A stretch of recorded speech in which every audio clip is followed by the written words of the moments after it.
Hi friends, welcome back to our channel. ഇന്ന് ഞാൻ പറയാൻ പോകുന്നത് എൻ്റെ വീടിൻ്റെ അടുത്ത് തന്നെയുള്ള ളാഹ എന്ന് പറയുന്ന സ്ഥലത്തെക്കുറിച്ചാണ്. പത്തനംതിട്ട ജില്ലയിലെ ശബരിമലയ്ക്ക് പോകുന്ന റൂട്ടിലാണ് ളാഹ സ്ഥിതി ചെയ്യുന്നത്. സമുദ്രനിരപ്പിൽ നിന്നും 3000 അടി ഉയരത്തിൽ റാന്നി ഫോറസ്റ്റ് ഡിവിഷൻ്റെ അണ്ടറിലാണ് ഈ സ്ഥലം. ശബരിമലയിലെ പൂങ്കാവനം തുടങ്ങുന്നത് ളാഹയിൽ നിന്നാണ്. ളാഹയ്ക്ക് പോകുന്ന റൂട്ട്, അതായത് ശബരിമലയ്ക്ക് പോകുന്ന റൂട്ട്, വളവുകളും തിരിവുകളും കയറ്റവും ഇറക്കവും ഒക്കെ നിറഞ്ഞ റോഡാണ്. പക്ഷേ ളാഹയിൽ എത്തിക്കഴിഞ്ഞാൽ നമുക്ക് നിരപ്പായ റോഡിൽ കൂടെ പോകാം. ഞാനൊക്കെ ളാഹ റോഡിലാണ് ഡ്രൈവിംഗ് ഒക്കെ പഠിച്ചത്. കാറും സ്കൂട്ടറും ഒക്കെ ഓടിച്ച് പഠിച്ചത് ഈ റോഡിലാണ്. കാരണം എല്ലാ സമയത്തും ഇവിടെ വണ്ടികളില്ലല്ലോ. ശബരിമല സീസൺ സമയത്താണ് ഒരുപാട് വണ്ടികളുള്ളത്. അല്ലാത്ത സമയത്തൊക്കെ വിജനമായിട്ടാണ് ഈ റോഡ് കിടക്കുന്നത്. കുറച്ച് ആളുകൾ അവിടെ താമസിക്കുന്നുണ്ട്. അവർക്കൊക്കെ പോകുന്ന വാഹനങ്ങളല്ലാതെ മറ്റ് വാഹനങ്ങളൊന്നും കാണത്തില്ല. ഇപ്പം 1-ാം തീയതി ആയതുകൊണ്ട് പമ്പ ബസ്സൊക്കെ ഉണ്ട്, തീർത്ഥാടകരൊക്കെ പോകുന്നുണ്ട്. നമ്മൾ കണ്ടോ, മഞ്ഞ് കണ്ടോ ഇവിടുത്തെ? നല്ല മഞ്ഞാണ്. ഒരു 4:30 മണി കഴിഞ്ഞ സമയത്താണ് ഈ കാണുന്ന കാഴ്ച. നല്ല മഴയുണ്ടായിരുന്നു. മഴ കഴിഞ്ഞ സമയമായതുകൊണ്ട് നല്ല മഞ്ഞാണ്. അല്ലെങ്കിൽ തന്നെയും ഈ ളാഹയിലെ ഭൂപ്രകൃതി എന്ന് പറയുന്നത് നമുക്കൊരു ആശ്വാസവും നല്ല പോസിറ്റീവ് വൈബ് തരുന്ന ഒരു അന്തരീക്ഷമാണ് ഇവിടെ എല്ലാം. നമ്മളങ്ങനെ കാഴ്ചകളൊക്കെ കണ്ടിങ്ങനെ മുന്നോട്ട് പോവുക. ഈ റോഡ് ഇത്രയും നല്ല റോഡെന്ന് പറയുന്നത് 1960 Sabarigiri hydro electric project Moozhiyar ഉണ്ടാക്കുന്ന സമയത്ത് ഉപകരണങ്ങളൊക്കെ കൊണ്ടുപോകാൻ വേണ്ടി നിർമ്മിച്ച റോഡാണ്. അത് കഴിഞ്ഞ് പിന്നീട് എല്ലാ വർഷവും ഈ റോഡ് ശബരിമല സീസണിന് മുമ്പായിട്ട് എല്ലാ പണികളും ചെയ്ത് നല്ല റോഡാക്കി തന്നെയാണ് എപ്പോഴും ഇടുന്നത്. നല്ല ഒരു കാഴ്ചയാണ് നമുക്ക് കാണാൻ സാധിക്കുന്നത്. ഈ റൂട്ടിൽ ഇങ്ങനെ പോകുമ്പോൾ തന്നെ നമ്മുടെ മനസ്സിന് ആശ്വാസവും സന്തോഷവും പകരുന്ന ഒരു ഇതാണ്. ളാഹയാണ് ഈ കാണുന്നത്. ഇത് പൂങ്കാവനമാണ് ഇവിടുന്ന് തുടങ്ങുന്നത്. ഇവിടെ കഴിഞ്ഞ ദിവസം സുരേഷ് ഗോപിയുടെ ഒരു ഒറ്റക്കൊമ്പൻ എന്ന് പറഞ്ഞ ഫിലിമിൻ്റെ ഷൂട്ടിംഗ് നടക്കുന്നുണ്ടായിരുന്നു. അതിൻ്റെ സാധനങ്ങളൊക്കെ പറക്കി കയറ്റുന്ന വണ്ടിയാണ് അവിടെ കിടന്നത്. ഇവിടെയൊക്കെ ആനകൾ സഞ്ചരിക്കുന്ന ഏരിയ എന്ന് എഴുതി വെച്ചിട്ടുണ്ട്. ഇപ്പം നമ്മൾ കണ്ട ആ ചെറിയ വീടുകളൊക്കെ നമ്മുടെ ഊരാണ്. ഇവിടെ കുട്ടികളും അമ്മമാരും എല്ലാം ഉണ്ട്. കുറേ ഫാമിലി ഉണ്ട് ഇവിടെ.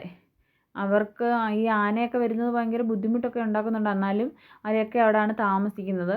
ഒരുപാട് ബുദ്ധിമുട്ടുള്ള സമയങ്ങളിലൊക്കെ അവർ ഏറുമാടങ്ങൾ ഉണ്ടാക്കും മരത്തിൻ്റെ മുകളിൽ. അവിടെയാണ് താമസിക്കുന്നത്. നമ്മളിന്ന് ചെറിയൊരു ഏറുമാടം കാണാൻ വേണ്ടി നമ്മൾ പോകുന്നുണ്ട്. കണ്ടോ എഴുതി വെച്ചേക്കുന്നത്, ആനകൾ സഞ്ചരിക്കുന്ന മേഖല. നമ്മളിങ്ങനെ പേടിയുണ്ട്, എന്നാലും പോവാം.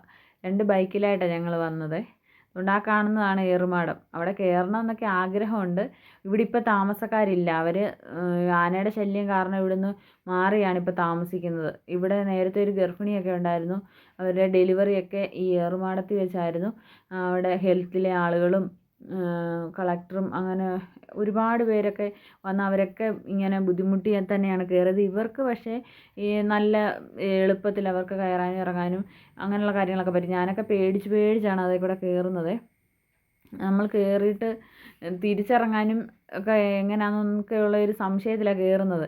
മേളിൽ വരെയൊന്നും ഞാൻ കയറിയില്ല. ആ സ്റ്റെപ്പേ തന്നെ ഇരുന്നു. സ്റ്റെപ്പ് കഴിഞ്ഞ് മേളിലോട്ട് വളഞ്ഞൊക്കെ കയറണം. കുനിഞ്ഞൊക്കെ കയറിയാലേ മേളിലോട്ട് കയറി പോകത്തുള്ളൂ. അതുമല്ല, കുറച്ച് നാളായി ഇതുണ്ടാക്കിയിട്ട്. ഇപ്പം നല്ല ബലത്തിലാണോ ഇത് ഇരിക്കുന്നതെന്നൊന്നും നമുക്കറിയത്തില്ലല്ലോ. അതുകൊണ്ട് ഇവിടെ നിന്ന് ഫോട്ടോയൊക്കെ എടുത്തിട്ട് ഞങ്ങൾ തിരിച്ചിറങ്ങി. എനിക്ക് തിരിച്ചിറങ്ങാൻ ചെറിയൊരു ബുദ്ധിമുട്ടുണ്ടായിരുന്നു. അന്നേരം മോൻ എന്നെ ഇറക്കാൻ വേണ്ടി കയറി വരിക. അങ്ങനെ ഞങ്ങൾ ഇവിടെ നിന്ന സമയത്ത് തന്നെ താഴെ ഫോറസ്റ്റിൻ്റെ വണ്ടി വന്നു. ഫോറസ്റ്റുകാർ ഞങ്ങളെ തന്നെ നോക്കി നിൽക്കുമായിരുന്നു. അവിടെ ഇറങ്ങി ചെന്നപ്പം നിങ്ങളെന്തിനാണ് ഇവിടെ വന്നത്, ആനകളൊക്കെ വരുന്ന സമയമാണെന്നൊക്കെ പറഞ്ഞു. അങ്ങനെ ഞങ്ങൾ തിരിച്ചു പോവുകയാണ്. തിരിച്ചു പോയ സമയത്തും KSRTC ഒക്കെ പോകുന്നുണ്ട്. ഇഷ്ടം പോലെ മഞ്ഞായിരുന്നു, നല്ല മഞ്ഞ്. നമ്മൾ കുട്ടിക്കാനത്തൊക്കെ നിൽക്കുന്ന പോലെ അന്നേരം ഒരു ഫീല് തോന്നിയത്. നല്ല മഞ്ഞൊക്കെ കൊണ്ട് ഞങ്ങളിങ്ങനെ തിരിച്ചിറങ്ങിപ്പോയിക്കൊണ്ടിരിക്കുകയാണ്. തിരിച്ചു പോകുന്ന സമയത്ത് പോലീസുകാരെ കണ്ടു. അവരും ഞങ്ങളോട് സംസാരിക്കുകയൊക്കെ ചെയ്തു. അത് കഴിഞ്ഞ് ഞങ്ങളിങ്ങനെ ചായയൊക്കെ കുടിച്ചിട്ട് മുന്നോട്ട് പോവാം. ഇനി ഇതുപോലുള്ള ഒരുപാട് കാഴ്ചകൾ നമ്മുടെ ചുറ്റിനുമുണ്ട്. നമ്മുടെ പത്തനംതിട്ട ജില്ലയിലെ ഒരുപാട് നല്ല കാഴ്ചകളുമായിട്ട് നമുക്ക് വീണ്ടും കാണാം. ഈ ചാനൽ ആരെങ്കിലും സബ്സ്ക്രൈബ് ചെയ്യാനുണ്ടെങ്കിൽ എത്രയും പെട്ടെന്ന് സബ്സ്ക്രൈബ് ചെയ്ത് സപ്പോർട്ട് ചെയ്യുക. മനോഹരമായ ഒരുപാട് കാഴ്ചകൾ നമുക്ക് ഒരുമിച്ച് കാണാം. ശബരിമല സീസൺ സമയത്ത് ഇതൊന്നും അല്ല ഇവിടുത്തെ കാഴ്ച. അത് വേറെ ഒരു കാഴ്ചയാണ്, വേറൊരു ളാഹയാണ്. അപ്പോൾ നമുക്കത് ഒരുമിച്ച് കാണാവേ.